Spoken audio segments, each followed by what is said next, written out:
আমাদের যে বাংলাদেশের অনেক হাজি আছে উহুদের ময়দানে গিয়ে ৭০ জন সাহাবীর কবর গ্রিল দিয়ে ঘেরা আছে, পাশে দাঁড়ায় আর সাহাবীদের জন্য দোয়া করে।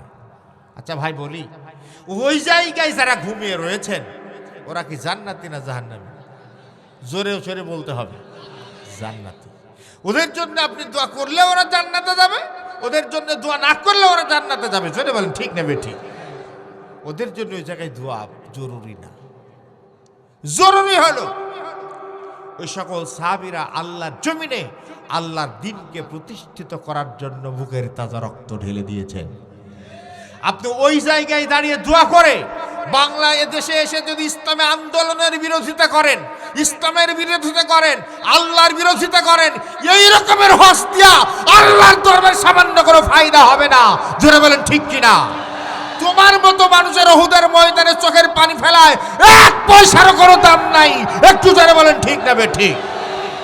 বরং ওখান থেকে যদি তুমি সিদ্ধান্ত নিতে পারো আল্লাহ তোমার জমিনে তোমার দ্বীন প্রতিষ্ঠার জন্য, হযরত হামজা রাদিয়াল্লাহু তাআলা আনহু যেমন জীবন দিলেন, মুসআব বিন উমাইর রাদিয়াল্লাহু আনহু যেমন জীবন দিলেন, আজকে উহুদের ময়দান থেকে সিদ্ধান্ত নিয়েছি বাংলাদেশে যাওয়ার পর মরার আগ পর্যন্ত ইসলামের পক্ষে থাকবো, বিপক্ষে যাব না।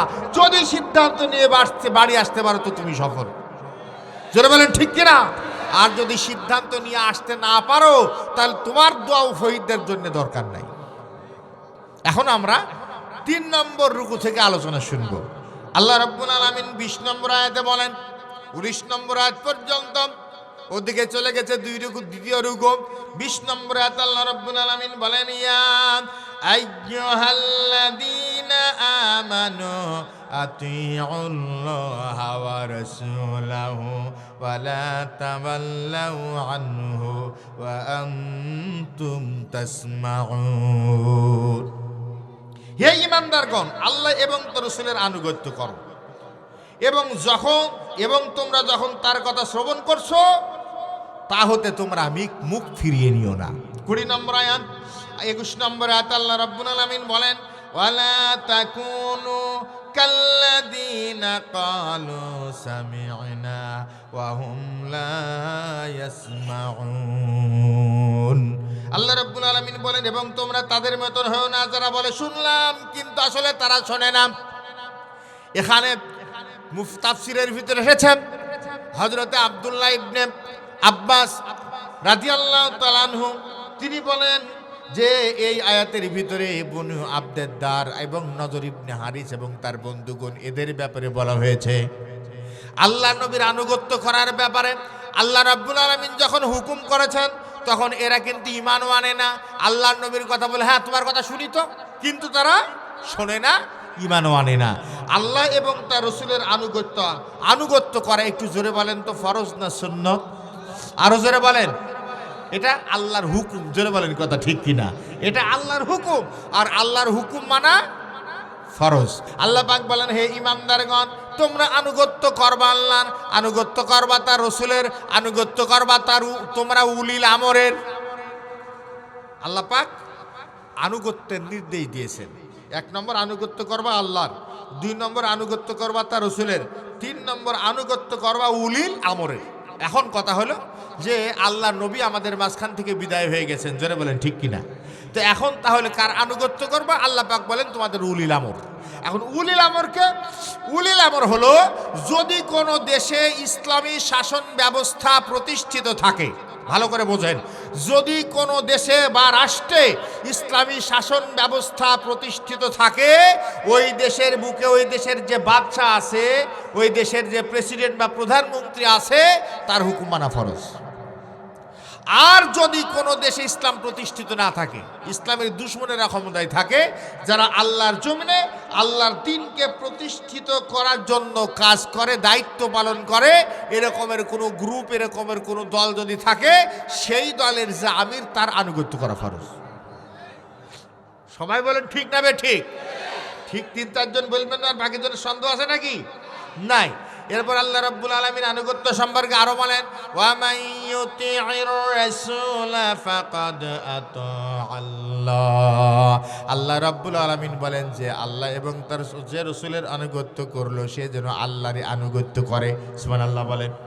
আমার ভাইয়েরা, যদি আল্লাহ এবং তার রাসূলের আনুগত্য কেউ না করে, নামাজও পড়ে, রোজাও করে, দান খয়রাতও করে, কিন্তু আনুগত্যের ক্ষেত্রে আল্লাহর হুকুমের পরোয়া করে না, নবীর হুকুমের পরোয়া করে না, আল্লাহর আনুগত্য ঠিক মতন করে না, নবীর আনুগত্য ঠিক মতন করে না, আল্লাহ বলেন যত আমলই করুক সব আমল আল্লাহ রাব্বুল আলামিন ডিলিট করে দেবেন।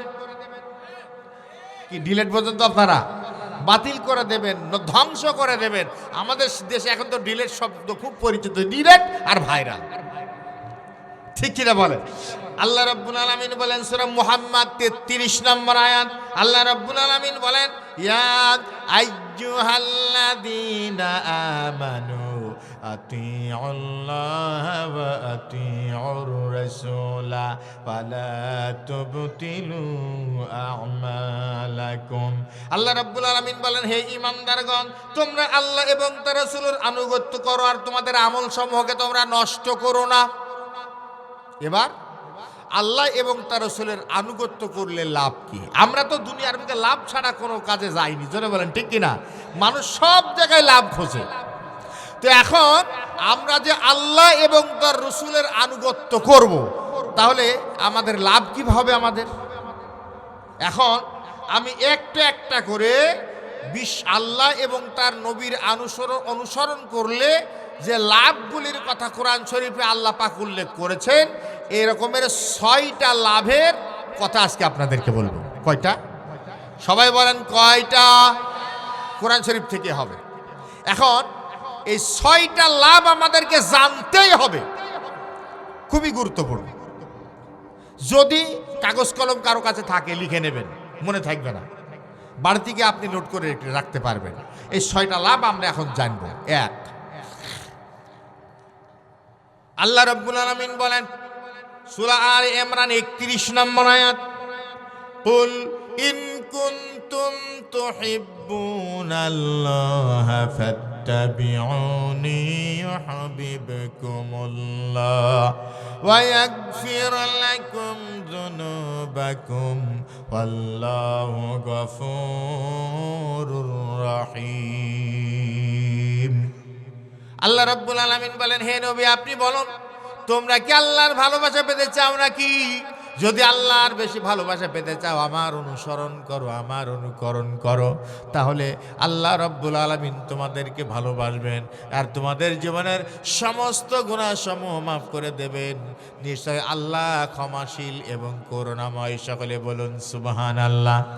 আল্লামা ইকবাল রহমতুল্লাহ আলাইহি এ সম্পর্কে সুন্দর করে বলেন কি মুহাম্মদ সে ওফাতুনে তো হাম তেরে,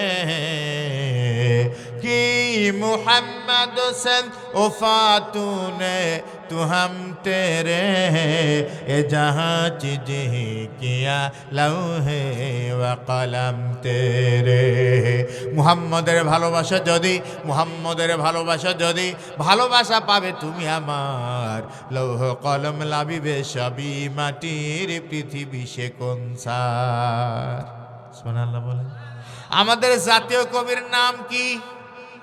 জাতীয় কবি কাজী নজরুল ইসলামের পার্শ্বে কিন্তু উসমান হাদিকে দাফন করা হলো, যারা বলেন ঠিক কিনা? আল্লাহকে যে পাইতে চাই হযরতকে ভালোবেসে, আল্লাহকে যে পাইতে চাই হযরতকে ভালোবেসে, আরশ কুরসি লৌহ কলম না চাহিতে পেয়েছে সে। সকলে বলেন সুবহানাল্লাহ। আমার ভাইয়েরা, 31 নম্বর আয়াতের ভিতরে 2টা লাভের কথা বলা হয়েছে। যদি কোনো খ্রিস্টানকে আপনি জিজ্ঞাসা করেন যে তোমরা কাকে ভালোবাসো, খ্রিস্টান জবাব দেবে আমি আমার ঈশ্বরকে ভালোবাসি, ঠিক কিনা বলেন? যদি কোনো হিন্দুকে জিজ্ঞাসা করেন তোমরা কারে ভালোবাসো, সে বলবে আমি আমার ভগবানকে ভালোবাসি। যদি কোনো ইহুদিকে জিজ্ঞাসা করা হয় তুমি কারে ভালোবাসো, সে বলবে আমি আমার ঈশ্বরকে ভালোবাসি। যদি কোনো মুসলমানকে জিজ্ঞাসা করা হয় বান্দারে তুমি কারে ভালোবাসো, মুসলমান কি জবাব দেবে? কিন্তু আল্লাহ তো ভিন্ন কথা বলেন। আল্লাহ বলেন, বান্দারে তুমি যদি আমার নবীর অনুসরণ করতে পারো, আমি আল্লাহকে ভালোবাসি, এই কথা বলার দরকার তোমার হবে না। নবীর অনুসরণ করলে আমি আল্লাহই তোমাকে ভালোবাসবো। আরো যারা বলেন সুবহানাল্লাহ। বিষয়টা চিন্তা করেছেন? আল্লাহ বলতেন যদি আমার নবীর অনুসরণ করতে পারো, আমি আল্লাহ নিজেই তোমাকে ভালোবাসবো। আল্লাহ যারে ভালোবাসে তার কোনো চিন্তা থাকে? তাহলে এক নম্বর লাভ হলো নবীর অনুসরণ করলে ভালোবাসা পাওয়া যাবে আল্লাহর।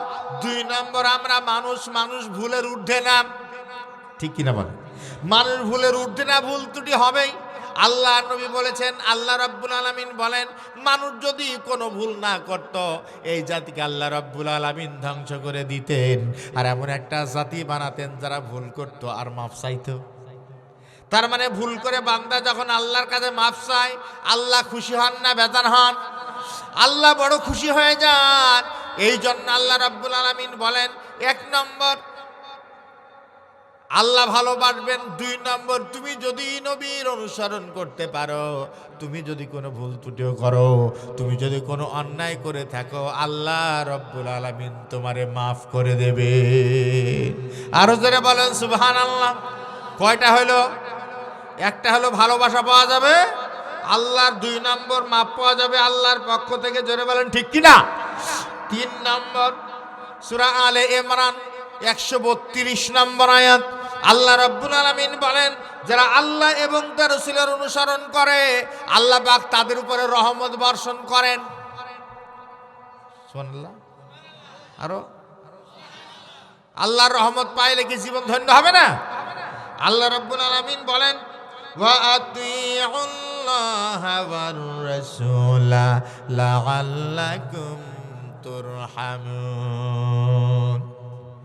যে ব্যক্তি আল্লাহ এবং তার রাসূলের আনুগত্য করবে, তারা আল্লাহর পক্ষ থেকে রহমত প্রাপ্ত হবে। জোরে বলেন সুবহানাল্লাহ। আমার ভাইরা, কয়টা হলো? তিনটা। 4 নম্বর লাভ, বিশ্ব নবীর অনুসরণ করলে, আল্লাহর আর নবীর অনুসরণ করলে আল্লাহ রাব্বুল আলামিনের ওয়াদা হলো, আমি আল্লাহ তাদেরকে জান্নাত দিয়ে দেব। জান্নাত পাইলে লাভ হবে না লস হবে? লাভ। সূরা নিসা 13 নম্বর আয়াত, আল্লাহ রাব্বুল আলামিন বলেন, ওয়া মান ইউতি'ইল্লাহা ওয়া রাসূলাহু ইউদখিলহু জান্নাতিন তাজরি মিন তাহতিহাল আনহারু খালিদিনা ফিহা। আল্লাহ রাব্বুল আলামিন বলেন, যারা আল্লাহ এবং তার রাসূলের অনুসরণ করবেন, আল্লাহ পাক তাদের এমন জান্নাত দান করবেন যার তলদেশ দিয়ে নহর প্রবাহিত থাকবে। আমার ভাইরা, ওই জান্নাতের ভিতরে যারা প্রবেশ করার সুযোগ পাবে, তারা 10-12 বছর থাকবে না, সারা বছর থাকবে। কত বছর? চিরকাল, অনন্তকাল। সুবহানাল্লাহ বলেন। আল্লাহ রাব্বুল আলামিন এই জন্য আরেক জায়গায় বলেছেন, ইন্নাল্লাযীনা আমানু ওয়া আমিলুস সালিহাতি কানাত লাহুম জান্নাতুল ফিরদাউসি নুজুলা খালিদিনা ফিহা লা ইয়াবগুনা আনহা হিওয়ালা। আল্লাহ রাব্বুল আলামিন বলেন, নিশ্চয় যারা ঈমান এনেছে এবং নেক আমল করেছে, আল্লাহ পাক তাদের আতিথেয়তার জন্য জান্নাতুল ফিরদাউসের ব্যবস্থা করে রেখেছেন। ওখানে যারা প্রবেশ করবে, ওখান থেকে কোনোদিন তারা বের হতে চাবে না, অনন্তকাল তারা ওখানে অবস্থান করবে। জোরে বলেন সুবহানাল্লাহ। আমার ভাইয়েরা, তাহলে আনুগত্য করার লাভ কয় নম্বর বললাম? এরপর আল্লাহ রাব্বুল আলামিন আরেক জায়গায় বলেন যে লাভটা হলো জান্নাত। লাভ হলো জান্নাত পাওয়া যাবে। এরপরে জান্নাতের ভিতরে আনুগত্য না করলে কি হবে তাও তো জানা দরকার। জোরে বলেন ঠিক কিনা? আল্লাহ রাব্বুল আলামিন বলেন, কুল আতিউল্লাহা ওয়ার রাসূলা ফাইন তাওয়াল্লাউ ফাইন্নাল্লাহা লা ইউহিব্বুল কাফিরিন। হে নবী, আপনি বলুন, তোমরা আল্লাহ এবং তার রাসূলের আনুগত্য করো। যদি মুখ ফিরিয়ে নাও ওই সকল কাফেরদেরকে আল্লাহ পাক ভালোবাসেন না, তার মানে আল্লাহ এবং তার রাসূলের আনুগত্য না করে সে কাফের হয়ে যায়। যদি বলেন ঠিক না বে ঠিক? সম্মানিত ভাইয়েরা, এখন বিশ্বনবীর সাথে আমরা আল্লাহ রাব্বুল আলামিন আমাদেরকে জান্নাত দেবেন, এ ব্যাপারে কোনো সন্দেহ নাই।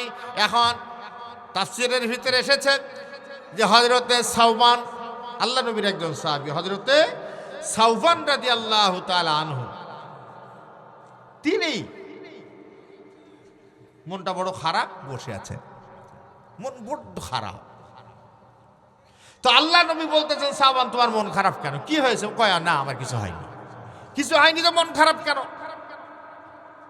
তখন হযরত সাওবান রাদিয়াল্লাহু তাআলা আনহু বলতেছেন, হুজুর, দুনিয়ার বুকে আমি যখন বাড়ি থাকি ক্ষুধার যন্ত্রণায় পেটটা যখন জ্বলতে থাকে, তখন আপনার দরবারে দৌড় দেই, আপনার চেহারার দিকে একবার তাকায়, আর আমার ক্ষুধার যন্ত্রণা কোথায় যেন হারিয়ে যায়।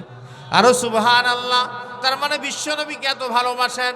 হযরতে সাওবান রাদিয়াল্লাহু আনহু বলেন, ইয়া রাসূলুল্লাহ, দুনিয়ায় তো আপনার পাশে থাকার সুযোগ পাই, যখন মারা যাব, হাসর নাসর হয়ে যাবে, জান্নাত জাহান্নামের ফয়সালা যখন হয়ে যাবে, ওই জান্নাত আল্লাহ রাব্বুল আলামিন আমাকে যদি দেন, আর ওই জান্নাতের ভিতরে যদি যাই, আর আপনার সাথে যদি ওই জান্নাতের ভিতরে দেখা না হয়, আপনার পাশে যদি থাকার সুযোগ ওই জান্নাতের ভিতরে না হয়, তাহলে এমন জান্নাতে গিয়ে আমি সাওবান কি করবে? এমন জান্নাতের আমার দরকার নাই। যে জান্নাতে আপনাকে পাবো না, এই রকমের জান্নাত গিয়ে আমি কি করব? আমার মনটা এই জন্য খারাপ যে হুজুর, ওই জান্নাতের ভিতরে আপনার সাথে থাকার সুযোগ কি আমি পাবো? আল্লাহ রাব্বুল আলামিন সঙ্গে সঙ্গে নাজিল করলেন। সাহাবীরা কত ভালোবাসতেন বিশ্বনবীকে। বিশ্বনবীকে সাহাবীরা জীবনে চাইতে বেশি ভালোবাসতেন। জোরে বলেন ঠিক না বেঠিক? যখন উহুদের যুদ্ধ সংগঠিত হয়, আমি উহুদের যুদ্ধের ঘটনার দিকে যাব না, উহুদের যুদ্ধে 70 জন সাহাবী শহীদ হয়েছেন।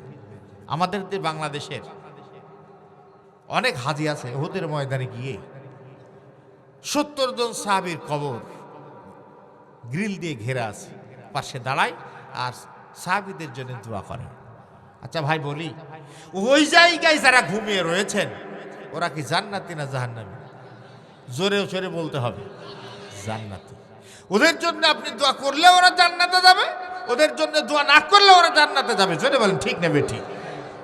ওদের জন্য ওই জায়গায় দোয়া জরুরি না, জরুরি হলো ওই সকল সাহাবীরা আল্লাহর জমিনে আল্লাহর দ্বীনকে প্রতিষ্ঠিত করার জন্য বুকের তাজা রক্ত ঢেলে দিয়েছেন। আপনি ওই জায়গায় দাঁড়িয়ে দোয়া করে বাংলা এদেশে এসে যদি ইসলামী আন্দোলনের বিরোধিতা করেন, ইসলামের বিরোধিতা করেন, আল্লাহর বিরোধিতা করেন, এই রকমের হস্তিয়া আল্লাহর দরবারে সামান্য কোনো ফায়দা হবে না। জোরে বলেন ঠিক কিনা? তোমার মতো মানুষের উহুদের ময়দানে চোখের পানি ফেলায় 1 পয়সারও কোনো দাম নাই। একটু জোরে বলেন ঠিক না বেঠিক? বরং ওখান থেকে যদি তুমি সিদ্ধান্ত নিতে পারো, আল্লাহ তোমার জমিনে তোমার দ্বীন প্রতিষ্ঠার জন্য হযরত হামজা রাদিয়াল্লাহু তাআলা আনহু যেমন জীবন দিলেন, মুসআব বিন উমাইর রাদিয়াল্লাহু আনহু যেমন জীবন দিলেন, আজকে উহুদের ময়দান থেকে সিদ্ধান্ত নিতেছি বাংলাদেশে যাওয়ার পর মরার আগ পর্যন্ত ইসলামের পক্ষে থাকবো, বিপক্ষে যাব না। যদি সিদ্ধান্ত নিয়ে বাড়ি আসতে পারো তো তুমি সফল। জোরে বলেন ঠিক কিনা? আর যদি সিদ্ধান্ত নিয়ে আসতে না পারো, তাহলে তোমার দোয়া শহীদদের জন্য দরকার নাই, তোমার দোয়ার 1 পয়সা দামও না। সম্মানিত ভাইরা, আল্লাহ নবী আহত, পাহাড়ের পাদদেশে বিশ্বনবীকে নিয়ে যাওয়া হয়েছে। কাফেরেরা আল্লাহ নবীকে হত্যা করতে চায়, সাহাবীরা দেওয়াল দিয়ে দাঁড়িয়ে গেছে বিশ্বনবীকে হেফাজতের জন্য। আল্লাহ নবীর হেলমেট ভেঙে হেলমেটের কড়া কপালের ভিতরে কপাল কেটে ঢুকে গেছে, দান্দান মোবারক শহীদ হয়েছে। হাদিস শরীফের ভিতরে এসেছে যে আল্লাহ নবী আহত অবস্থায় যখন ওখানে পড়ে আছেন, সাহাবীরা বুক বিশ্বনবীর দিকে দিয়ে পিঠ দিয়ে দেওয়াল তৈরি করেছে। একজন সাহাবী, তার পিছে 80টারও বেশি তীর ঢুকেছিল। 80টিরও বেশি তীর প্রবেশ করার পরও তিনি জায়গা ত্যাগ করেন নাই। সুবহানাল্লাহ, আরো জোরে বলেন। তার মানে জীবনের চেয়েও বিশ্বনবীকে বেশি ভালোবাসতেন, জোরে বলেন ঠিক কিনা? দান মোবারক শহীদ হয়েছে, রক্ত গড়িয়ে পড়তেছে, আল্লাহ নবী বর্ত করেন নাই। আল্লাহ নবী শুধু বলেছেন, আল্লাহ এই জাতির কল্যাণ কেমন করে হবে যে জাতি তাদের নবীর চেহারা রক্ত দিয়ে লাল বানিয়ে দিল। দোয়া করলেন, বেওয়াদ্দা করলেন, রক্ত গড়িয়ে পড়তেছে। একজন সাহাবী রক্ত মাটিতে পড়ার আগেই রক্ত কুড়িয়ে তাড়াতাড়ি খেয়ে ফেলেছেন। আল্লাহর নবী বলতেছেন, আমার সাহাবী, রক্ত খাওয়া তো হারাম, রক্ত পান করলি কেন? সাহাবী জবাব দেয়, ইয়া রাসূলুল্লাহ, ইয়া হাবিবাল্লাহ, আপনার রক্ত জমিনের উপরে গড়িয়ে পড়বে, আমার কলিজায় সহ্য হয় নাই, এই জন্য রক্ত জমিনে পড়ার আগে আমি খেয়ে ফেলেছি। আল্লাহ নবী বলেন, সাহাবী, তুমি রক্ত খাওনি, তোমার জন্য জাহান্নামের আগুনকে তুমি হারাম করে নিয়েছো। আরো যারা বলেন সুবহানাল্লাহ। আমার ভাইয়েরা, সাহাবীরা জীবন দিয়ে বিশ্বনবীকে জীবনের চাইতেও বেশি ভালোবাসতেন। উহুদের ময়দানে আল্লাহর নবী শহীদ হয়েছেন, নিহত হয়েছেন, এই খবর মদিনার অলিতে গলিতে ছড়িয়ে পড়েছে। আমার ভাইয়েরা, ওমর রাদিয়াল্লাহু আনহুর হাত থেকে তরবারি পড়ে গেছে। যদি বিশ্বনবী জীবিত না থাকেন, যুদ্ধ কার জন্য করব? হানজালা রাদিয়াল্লাহু আনহু যুবক সাহাবী, সেদিন তার বিয়ে হয়েছে, ওই দিন তার বাসর সজ্জা। বিশ্বনবীর নিহত হওয়ার খবর শুনে উহুদের ময়দানে দৌড় দিলেন, উহুদের ময়দানে যুদ্ধ করলেন, উহুদের ময়দানে শহীদ হলেন। যুদ্ধ যখন শেষ হয়ে গেছে, শহীদদেরকে উহুদের ময়দানে দাফন করা হবে। একজন অল্প বয়স্ক মেয়ে দৌড়াতে দৌড়াতে বিশ্বনবীর সামনে এসে হাজির। আল্লাহ নবী বলতেছেন, ওগো মেয়ে, তুমি কে? তুমি কেন উহুদের ময়দানে এসেছো? আল্লাহর নবীর সাহাবী হানজালা রাদিয়াল্লাহু আনহুর স্ত্রী বলতেছে, ইয়া রাসূলুল্লাহ, ইয়া হাবিবাল্লাহ, আমি হলাম আপনার হানজালার স্ত্রী। আজকে আমাদের বিয়ে হয়েছে, আজকে ছিল আমাদের বাসর সজ্জা। আমি দৌড়াতে দৌড়াতে উহুদের ময়দানে আসার পিছনে কারণ হলো, উহুদের ময়দানে যারা শহীদ হয় তাদের তো গোসল করানো হয় না, রক্তমাখা জামা কাপড় পরিহিত অবস্থায় তাদেরকে দাফন করানো হয়। আমার আসার পিছনে কারণ হলো, আমার স্বামী হানজালার উপরে গোসল ফরজ ছিল, এই জন্য তাকে গোসল করানো দরকার। আল্লাহ নবী বলেন, ঠিক আছে। খবর পাওয়ার সঙ্গে সঙ্গে কোথায় হানজালার লাশ, খোঁজাখুঁজি শুরু হলো। কোথাও হানজালার লাশ খুঁজে পাওয়া গেল না।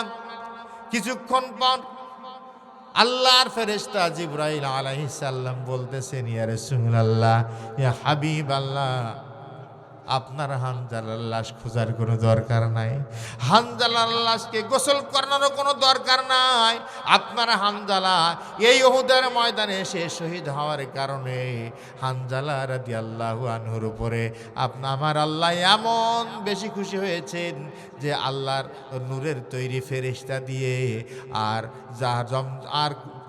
আল্লাহর হাউজে কাউসারের পানি দিয়ে আপনার হানজালার গোসলের ব্যবস্থা আল্লাহ পাক করে দিয়েছে।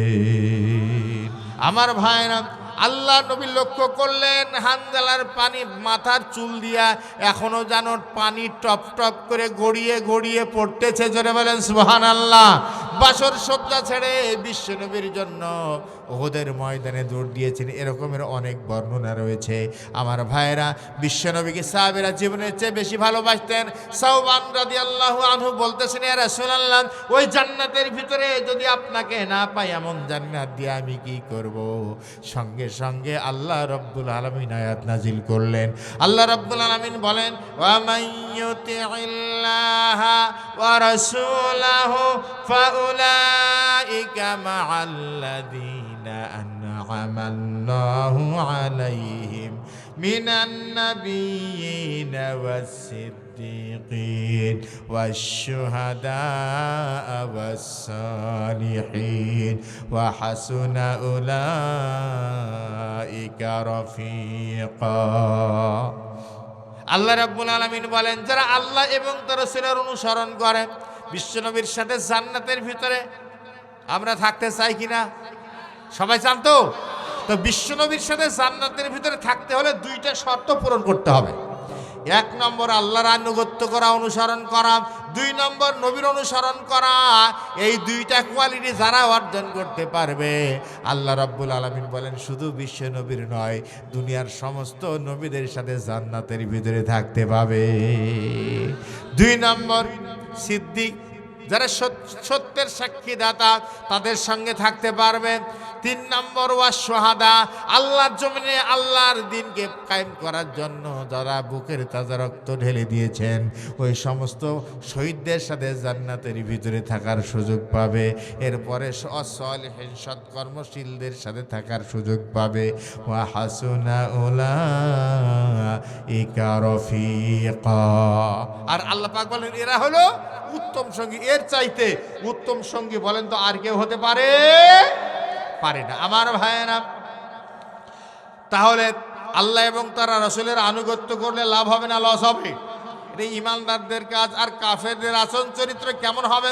এবার 22 নম্বর আয়াতে আল্লাহ পাক বলেন ইন্না শাররাদ দাওয়াবি ইনদাল্লাহিস সুম্মুল বুকমুল্লাযীনা লা ইয়াকিলুন। আল্লাহ রাব্বুল আলামিন বলেন আল্লাহর নিকট হচ্ছে নিকৃষ্টতম জীব সেই বধির ও মূর যারা কিছুই বোঝে না, অন্ধ ঠসা বধির, ওরা কিছু বোঝে না, ওরা হলো কাফের। আলিমাল্লাহু ফীহিম খায়রাল্লা আসমা'হুম ওয়ালাউ আসমা'হুম লাতাওয়াল্লাউ ওয়া হুম মুরিদুন। আল্লাহ যদি তাদের মধ্যে ভালো কিছু দেখতেন তাহলে তিনি তাদেরকে শোনাতেন, কিন্তু তিনি তাদেরকে শোনালেও তারা উপেক্ষা করে, মুখ ফিরিয়ে নেয়। ওই যে বনু আব্দাদ্দার নজর ইবনে হারিস, তার বন্ধু বান্ধবরা, ওই জাতীয় লোক এখনো বাংলাদেশের বুকেও আছে যাদের কোরআনের কথা সহ্য হয় না। জোরে বলেন ঠিক কিনা? কোরআনের হক কথা সহ্য হয় না, নামাজের কথা ভালো লাগে, রোজার কথা ভালো লাগে, দান খয়রাতের কথা ভালো লাগে, আল্লাহর দ্বীন কায়েমের কথা বললে তাফসীর মাহফিলেও বিরোধিতা করে। কয় হুজুর খবরদার রাজনৈতিক আলোচনা করবেন না। আচ্ছা, এই সমস্যা বাংলাদেশে আছে না নাই? আরো জোরে বলতে হবে, আছে না নাই? শোনেন, রাজনীতি কাকে বলে? নীতির ভিতরে শ্রেষ্ঠ নীতি যেটা, সেটা হচ্ছে রাজনীতি। জোরে বলেন ঠিক কিনা? রাস্তার মধ্যে বড় পথ, রাস্তা সেই বড় পথ, সেই পথের নাম কি? রাজপথ। আচ্ছা, হাঁসের মধ্যে যে হাঁস সবচেয়ে বড়, ওই হাঁসের নাম কি? নীতির ভিতরে যেটা সবচেয়ে বড় নীতি, তার নাম তো তাফসীর মাহফিলে আল্লাহর কথা হলে শ্রেষ্ঠ রাজনীতি। জোরে বলেন ঠিক কিনা? তাহলে তাফসীর মাহফিলে রাজনীতির কথা হবে না, দুর্নীতির কথা হবে না। সম্মানিত ভাইরা, মানে ওদের হক কথা সহ্য হয় না, এরা হলো মুনাফিক। জোরে বলেন ঠিক না বে ঠিক? সম্মানিত ভাইরা, ওরা শোনে কিন্তু না শোনার ভান করে। এখানে আব্দুদ্দার গোষ্ঠীর কথা বলা হয়েছে, আল্লাহ পাক ওই গোষ্ঠীতে উদাহরণ দিয়েছেন। কিয়ামত পর্যন্ত এরকমের মানুষ দুনিয়ার বুকে আসবে। জোরে বলেন ঠিক না বে ঠিক? এরপর আল্লাহ রাব্বুল আলামিন বলেন ইয়া আইয়ুহাল্লাযীনা আমানুস্তাজিবু লিল্লাহি ওয়ালির রাসূলি ইযা দাআকুম বিমা ইউহয়িকুম ওয়া'লামু আন্নাল্লাহা ইয়াহুলু বাইনাল মারই ওয়া কলবিহি ওয়া আন্নাহু ইলাইহি তুহশারুন। আল্লাহ পাক বলেন, হে ঈমানদারগণ, রাসূল সাল্লাল্লাহু আলাইহি ওয়াসাল্লাম যখন তোমাদেরকে এমন কিছুর দিকে আহ্বান করে যা তোমাদের প্রাণবন্ত করে, তখন আল্লাহ এবং তার রাসূলের ডাকে সাড়া দাও। আর জেনে রাখো, মানুষ ও তার অন্তরের মধ্যবর্তী স্থানে থাকেন। আল্লাহ রাব্বুল আলামিন কোথায় থাকেন? মানুষ এবং তার অন্তরের মধ্যবর্তী স্থানে আল্লাহ রাব্বুল আলামিন থাকেন। কে বলতেছেন? আরো জোরে বলেন, কে বলতেছেন?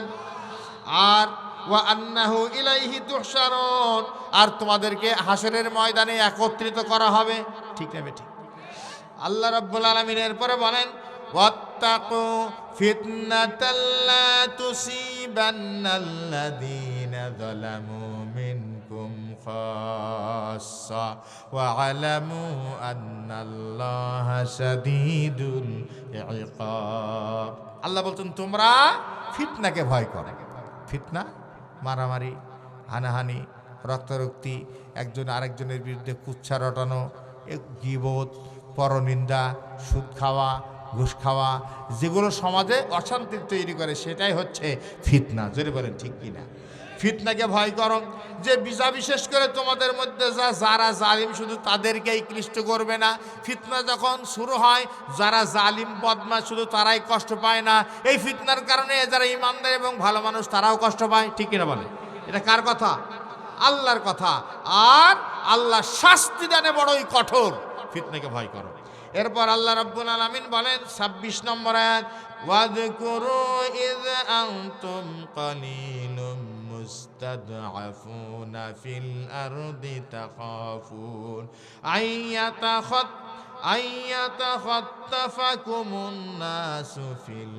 নাসু ফাআওয়াকুম ওয়া আইয়াদাকুম বিনাসরি ওয়া রাযাকাকুম মিনাত তাইয়্যিবাতি লাআল্লাকুম তাশকুরুন। স্মরণ করো, তোমরা ছিলে দুর্বল। বদরের ময়দানে মুসলমানরা সংখ্যায়ও কম ছিল এবং দুর্বল ছিল, আর তোমরা দুর্বল হিসেবে পরিগণিত ছিলে। তোমরা আশঙ্কা করতে যে কে কোন সময় আমাদের তুলে নিয়ে যাবে।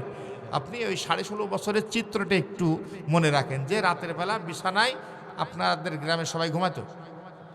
হ্যাঁ, কেন না জানি, তাড়বে না, রাতের বেলা তুলে নিয়ে যাবে।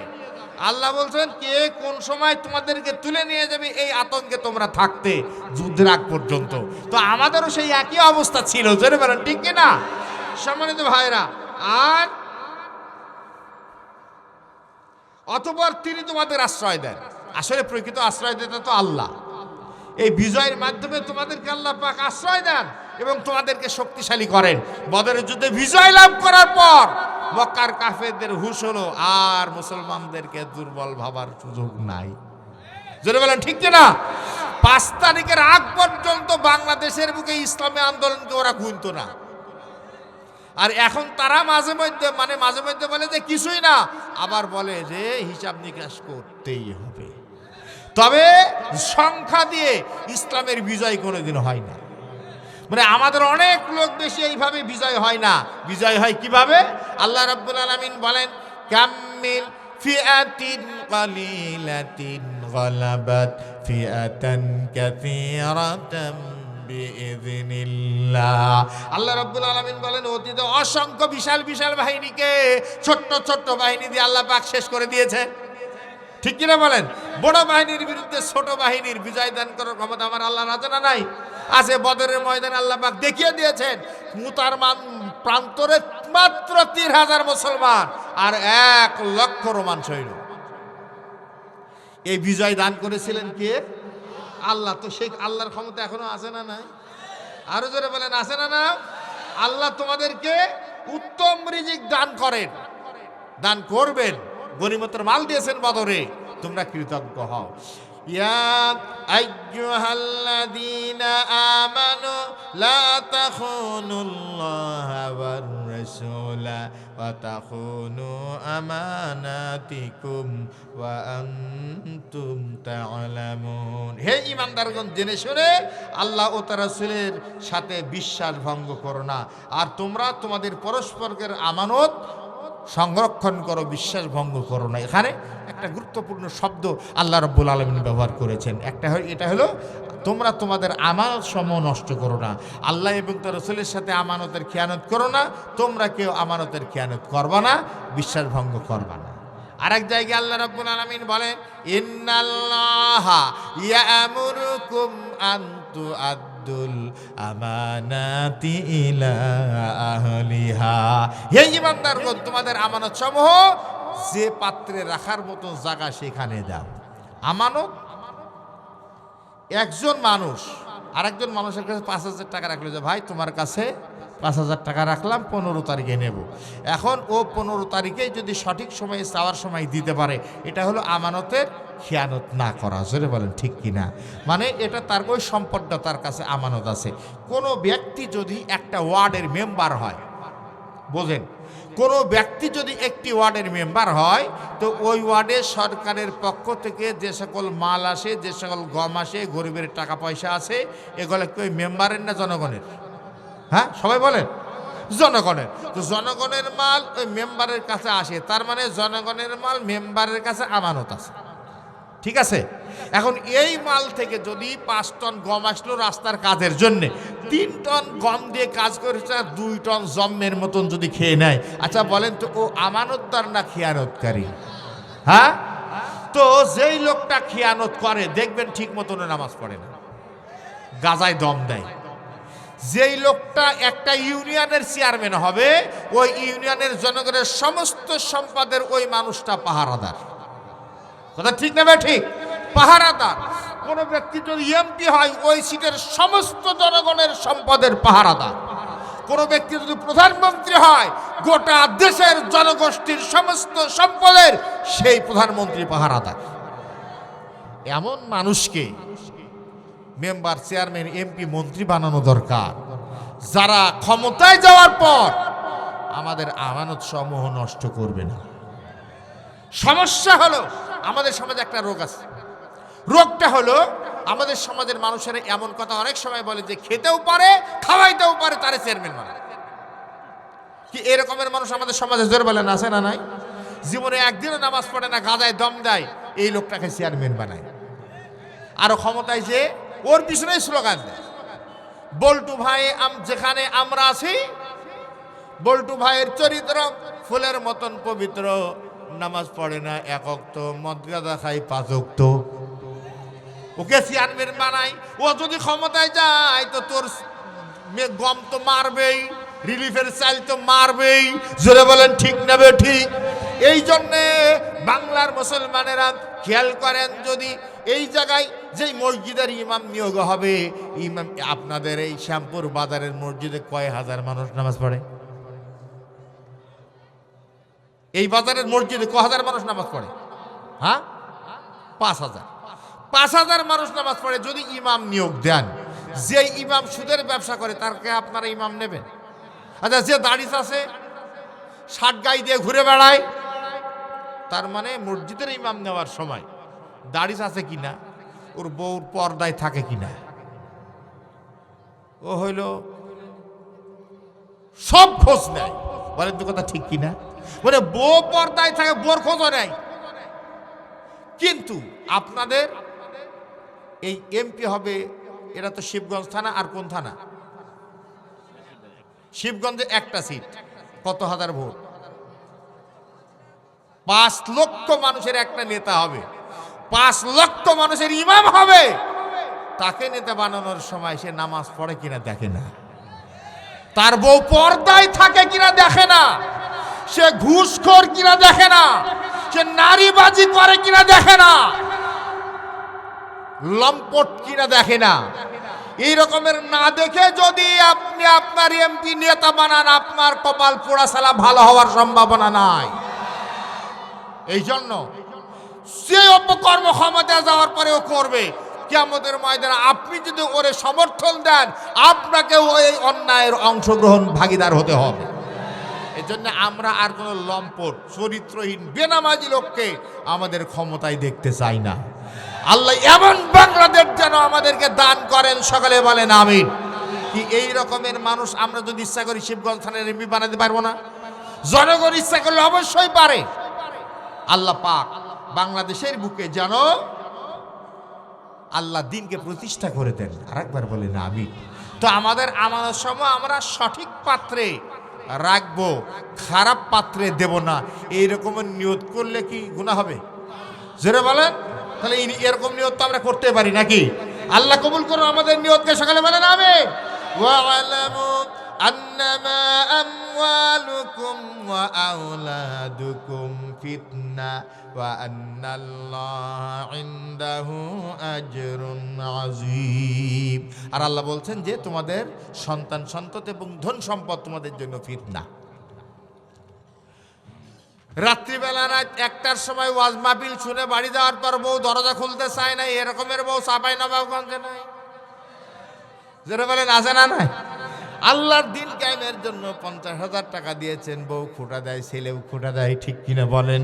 এই জন্য আল্লাহ বলেন তোমাদের সম্পদ আর তোমাদের সন্তান সন্ততি তোমাদের জন্য ফিতনা, আর আল্লাহর কাছে রয়েছে মহা পুরস্কার। জোরে বলেন সুবহানাল্লাহ। আল্লাহর দিনের পক্ষে তুমি যদি সঠিকভাবে থাকতে পারো তাহলে মহা পুরস্কার দেবেন কে? সম্মানিত ভাইরা, আমরা যে আলোচনা করলাম, যে আলোচনা শুনলাম, শুধু আলোচনা শুনলেই হবে না, তা থেকে আমাদের শিক্ষা গ্রহণ করতে হবে। জোরে বলেন ঠিক কিনা? আল্লাহ পাক আমাদেরকে এই আলোচনার শিক্ষা গ্রহণ করা তৌফিক যেন দান করেন। সকালে বলুন আমিন। আস্তাগফিরুল্লাহ রাব্বি মিন কুল্লি জামবে ওয়া আতুবু ইলাইহি লা হাওলা ওয়ালা কুওয়াতা ইল্লা বিল্লাহিল আলিয়্যিল আযীম। আল্লাহুম্মা আমিন। রব্বানা ظلمنا أنفسنا وإن لم تغفر لنا وترحمنا لنكونن من الخاسرين. ربنا ظلمنا أنفسنا وإن لم تغفر لنا وترحمنا لنكونن من الخاسرين. يا الله يا رحمن ইয়া রহিম রব্বুল আলামিন, শ্যামপুর ইসলামী সমাজ কল্যাণ পরিষদ কর্তৃক আয়োজিত 6 দিন ব্যাপী ঐতিহাসিক তাফসীরুল কোরআন মাহফিলের তৃতীয় দিবসে মাহফিল শেষে গুনার বোঝা মাথায় নিয়ে তোমার শাহী দরবারে হাত তুলেছি। মেহেরবানি করে আমাদের সকলের হাতকে তুমি কবুল করে নাও।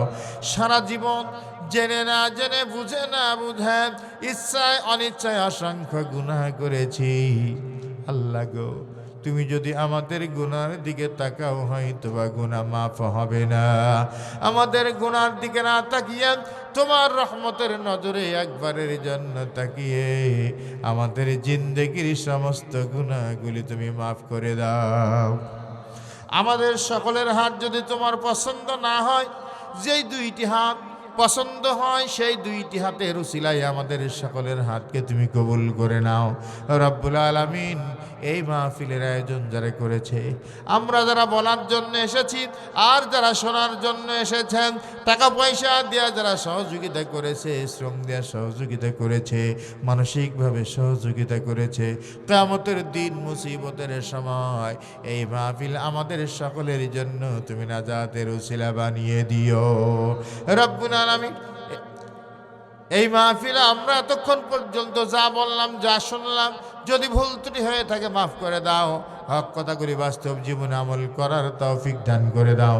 সওয়াব যদি কিছু দিয়ে থাকেন, সর্বপ্রথম দো জাহানের বাদশাহ বিশ্ব নবী জনাবে মুহাম্মদুর রাসূলুল্লাহ সাল্লাল্লাহু আলাইহি ওয়াসাল্লাম পবিত্র মদিনাতুল মুনাওয়ারায় সবুজ গম্বুজের নিচে শুয়ে আছে, মেহেরবানি করে রওজা মুবারকে পৌঁছে দাও। तमाम পৃথিবীর বুকের পৃথিবীর মাটির নিচে যত মুমিন মুমিনা শুয়ে আছেন তাদের আরওয়ায়ে সওয়াবটুকু তুমি পৌঁছে দাও রব্বুল আলামিন। আমরা যারা তোমার কাছে হাত তুলেছি, আমরা আমাদের অনেকের মা নাই, আমাদের অনেকের আব্বা নাই, চিরদিনের জন্য ইয়াতিম বানিয়ে 3.5 হাত কবরের জমিনে চলে গেছে। কেমন দুনিয়ার বুকে করেছে তুমি সবচেয়ে ভালো জানো। মেহেরবানি করে তাদের অন্যায় আমল মাফ করে দাও, আমাদের মাতা পিতার কবরের আযাবকে মাফ করে দাও। সন্তান যখন মায়ের জন্য পিতার জন্য তোমার কাছে দোয়া করে, তুমি তাদের দোয়াকে ফিরাই দাও না মাবুদ। আমরা কেউ মাহারা, আমরা কেউ আব্বাহারা, মেহেরবানি করে আমাদের আব্বা আম্মার কবরগুলিকে তুমি জান্নাতের টুকরা বানিয়ে দাও। রব্বির হামহুমা কামা রব্বায়ানি সগীরা রব্বির হামহুমা কামা রব্বায়ানি সগীরা। রব্বুল আলামিন গোটা বিশ্বব্যাপী মুসলমানের উপর যে চরম জুলুম নির্যাতন নিষ্পেষণ চলছে, মেহেরবানি করে সারা বিশ্বের মুসলমানদের জন্য তুমি হামি নাসির হয়ে যাও। ফিলিস্তিনের মুসলমানদেরকে স্বাধীন বানিয়ে দাও রব্বুল আলামিন। আমাদের প্রিয় মাতৃভূমি বাংলাদেশের উপর তোমার পক্ষ থেকে রহমত বর্ষণ করো। বাংলাদেশের স্বাধীনতা সার্বভৌমত্ব থেকে তুমি কিয়ামত পর্যন্ত কবুল করে নাও আল্লাহ। এ দেশের বিরুদ্ধে যত চক্রান্তর ষড়যন্ত্র চলতেছে সব চক্রান্ত আর ষড়যন্ত্রের জালকে ছিন্ন ভিন্ন করে দিয়া সুখী সমৃদ্ধশালী দেশ হিসাবে বাংলাদেশকে তুমি কবুল করে নাও রব্বুল আলামিন। এদেশের বুকে তোমার দিন কায়েমের জন্য আল্লামা দেলওয়ার হুসাইন সাইদি, মাওলানা নিজামী সাহেব সহ যারা বুকের তাজা রক্ত ঢেলে দিয়েছেন তাদেরকে শহীদ হিসাবে কবুল করে নাও। ছাত্র আন্দোলনে যারা জীবন দিলেন তাদেরকে শহীদ হিসাবে কবুল করে নাও। আমাদের প্রিয় ভাই উসমান হাদি বিদায় নিলেন, শহীদ হলেন, তাকে শহীদ হিসাবে কবুল করে নাও। আল্লাহ তাদের রক্তের বিনিময়ে বাংলার জমিনটাই তুমি কোরআনের আইন কায়েম করে দাও রব্বুল আলামিন। এই গ্রামে এই 15 বছরের আন্দোলনের সময় কয়েকজন ভাই শাহাদাত বরণ করেছে। রব্বুল আলামিন তাদেরকে শহীদ হিসাবে কবুল করো।